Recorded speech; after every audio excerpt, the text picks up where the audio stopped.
Welcome to warehouse operations. In its simplest form, warehousing is the storage of goods until they are needed.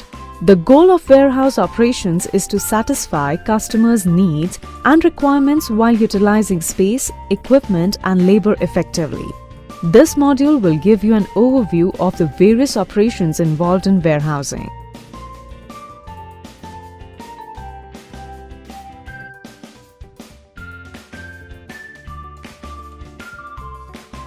Warehouses lie at the heart of a supply chain. When warehouse operations are efficient, companies keep costs low and customers happy. When they are not, companies don't ship or receive inventory in time.